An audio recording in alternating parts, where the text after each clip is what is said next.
is the way this country is going is concerning. I mean, I've been concerned. Sometimes I can feel very just like hopeless, but I feel like in these moments we really have to find community. I think that's a big one.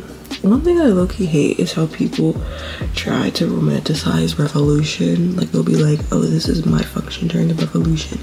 I'd be a healer. Like, girl, shut the fuck up. This is not no fucking cosplay. This is a real life with real life implications. Like, people are gonna die.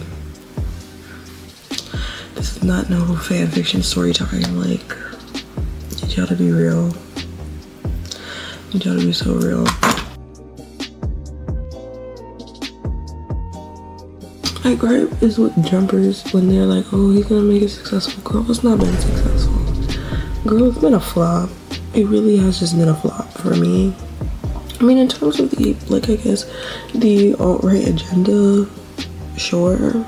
But, like, as a left-leaning individual, I'm sitting here and I'm just like, what is going on?